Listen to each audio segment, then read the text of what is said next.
was in 1959, when my parents, art-loving UPenn students, brought my sister and me all the way from Philadelphia to see the new Guggenheim Museum on its opening day. My family had passed through New York a half-century earlier on the way to Philadelphia. My grandfather, like every other immigrant, entered through Ellis Island, still bearing, as family legend has it, the Russian boy's name of Lucy, which I suppose now was the Russianized form of the Yiddish Louis, actually, same as his father's. The immigration officer explained with, as I always imagined it, a firm but essentially charitable brusqueness, that you couldn't call a boy Lucy in this country. What shall we call the boy then? His baffled and exhausted parents asked. The immigration officer looked around the great hall and drew the quick conclusion. Call him Ellis, he said, and indeed my grandfather lived and died in honor of the New York island as Ellis Island Gopnik. Well, as Ellis Gopnik anyway, though Ellis was regarded as a touch too New York for Philadelphia, and Lucy Ellis actually lived and died, known to all as Al. For the Guggenheim occasion, my mother had sewn a suit of mustard-colored velvet for me and a matching dress for my sister, and we stood in line outside the Corkscrew building, trying to remember what we had been taught about Calder. Afterward, we marched down the ramp of the amazing museum and then walked along Fifth Avenue, where we saw a Rolls-Royce. We ate dinner at a restaurant that served a thrilling, exotic mix of blintzes and insults, and that night we slept in my Aunt Hannah's apartment at Riverside Drive and 115th Street. A perfect day. I remember looking out the window of the little maid's room where we had been installed, seeing the lights of the Palisades across the way, and thinking, there it is. There's New York, this wonderful city. I'll go live there someday. Even being in New York, the actual place, I found the idea of New York so wonderful that I could only imagine it as some other place, greater than any place that would let me sleep in it. A distant constellation of lights I had not yet been allowed to visit. I had arrived in Oz, only to think, well, you don't live in Oz, do you? Ever since, New York has existed for me simultaneously as a map to be learned and a place to be aspired to. A city of things and a city of signs, the place I actually am, and the place I would like to be, even when I am here.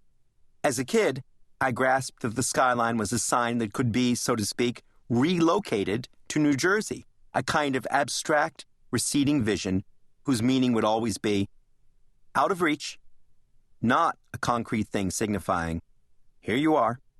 Even when we are established here, New York somehow still seems a place we aspire to. Its life is one thing, streets and hot dogs and brusqueness, and its symbols, the lights across the way, the beckoning skyline, are another. We go on being inspired, even when we're most exasperated. If the energy of New York is the energy of aspiration, let me in there. The spirit of New York is really the spirit of accommodation. I'll settle for this. And yet both shape the city's maps. For what aspirations and accommodations share is the quality of becoming, of not being fixed in place, of being in every way unfinished. An aspiration might someday be achieved. An accommodation will someday be replaced. The romantic vision, we'll get to the city across the river someday, ends up harmonizing with the unromantic embrace of reality. We'll get that closet cleaned out, yet. In New York, even monuments can fade from your mental map under the stress of daily life.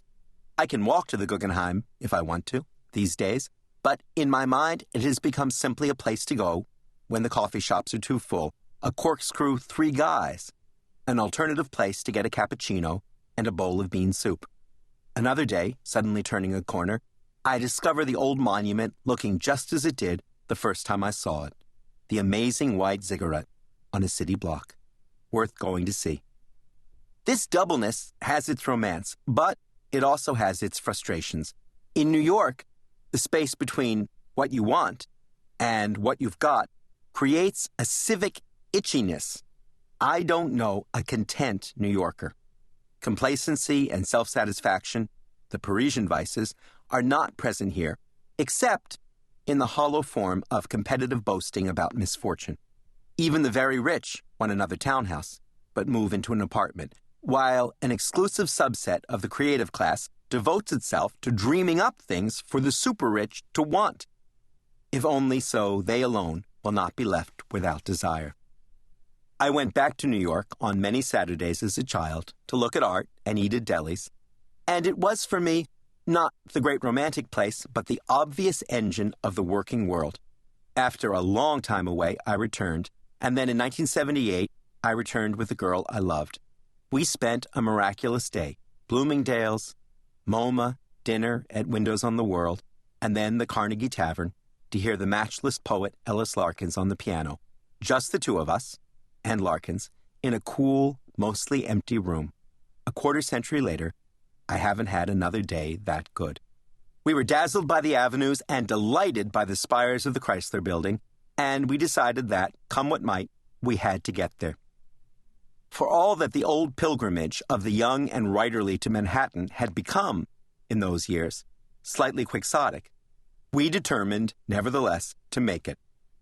Not drawn to the city romantically, as we were then and later to the idea of Paris, but compelled towards it almost feverishly, deliriously, if you like, as the place you needed to be in order to stake a claim to being at all.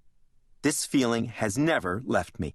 I've lived elsewhere, but nowhere else feels so entirely, so delusionally, owing more to the full range of emotional energies it possesses than to the comforts it provides. Like home. A home in New York. However will we have one? The exclamation of hope is followed at once by the desperate, the impossible question. The idea of a home in Manhattan seems at once self-evident and still just a touch absurd, somehow close to a contradiction in its own shaky terms, so that to state it, even quietly, is to challenge some inner sense of decorum, literary, if not entirely practical. In literature, after all, New York is where we make careers, deals, compromises, have breakdowns and break-ins and breaks, good and bad. But in reality, what we all make in Manhattan are homes, excepting, of course, the unlucky who don't or can't, and act is a particularly strong reproach to those of us who do and can. The life is the big Trumpish unit of measure in New York, but the home, the apartment, with its galley kitchen and the hallways with their cooking smells, is the real measure, the one we know and all we know. We make as many homes in New York as in any other place. To make a home at all in New York is the tricky part, the hard part, and yet, at the same time, the self-evident part. Millions of other people are doing it too. Look out your window.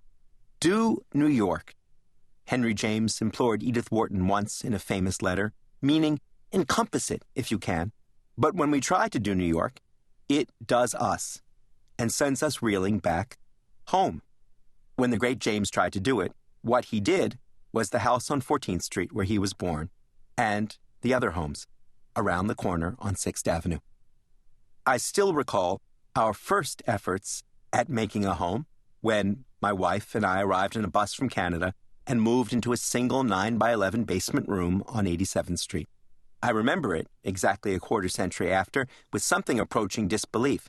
How did we use so many toggle bolts on 3 walls? But doing it a second time doesn't seem easier or more supple. I can't walk into a housewares store in Manhattan without feeling myself the victim of a complicated confidence trick, a kind of cynical come-on. We're really going to use a toaster and a coffee maker every morning? And then, of course, we do. Just like they do in Altoona. Just like we did back home. We came back to New York in 2000, after years away, to go through the Children's Gate and make a home here for good. The Children's Gate exists, and you really can go through it. It's the name for the entrance to Central Park at 76th Street and 5th Avenue. The names of the gates, hardly more than openings in the low stone wall enclosing the park, are among its more poetic, less familiar monuments. In a moment of oddly Ruskinian whimsy, Frederick Law Olmsted and Calvert Vaux gave names to all the entrances of Central Park, calling them gates, each accommodating a class of person to enter there.